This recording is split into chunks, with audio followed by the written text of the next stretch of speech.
Someone who's itching to get back to the hedge laying competition here.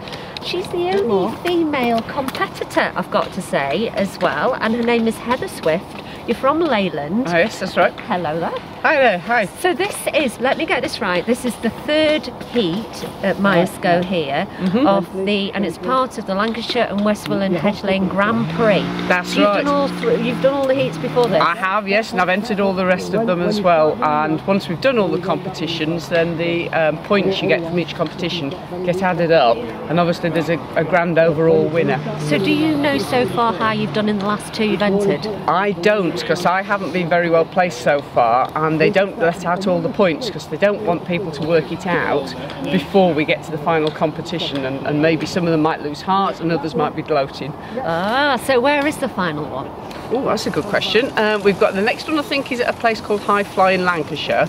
We've got another one with the Friends of the Lake district, and Forest of Bowland, sorry, yes, I was just trying to think where the final one was. Forest of Bowland, AONB. Yeah, those are the ones still to come.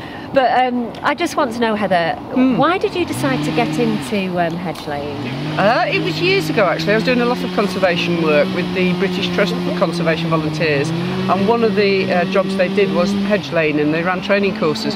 And basically it's got everything you like in it. There's lots of cutting things down and chopping them up, there's chucking things around, but then at the end of the day you've actually constructed what is basically a living fence, and you've got something to look at and go back to, so it's a very constructive activity. So how many years ago did you learn how to do it, and how have you been doing it for? It was decades, I think. I can't remember precisely. Decades? You're not old enough. I don't know, it could be about 30. And just tell us, why did you get into it in a competitive state? Because, I mean, let's put it this way, everyone's just quietly working away here, or noisily with the chainsaws. They're not shouting, "Oi, that's my bit of land there," or anything. They're not getting very competitive. They are in a quiet way. There's subtle competitive things going on. Yeah, we're watching out for somebody nicking our bits of deadwood and that sort of thing. Oh, I better let you get back. Or stealing the best steaks. Yeah, there are things like that. I think the joy of the competition is you get to see everybody else, and it's a fairly small group of people who go around and do the competitions, all very friendly, a bit of a laugh. Somebody else has very nicely organised this hedge for us to do today. It's a fantastic hedge, so I don't have to bother doing that either. I can turn up, do a nice hedge, go home and have a hot bath.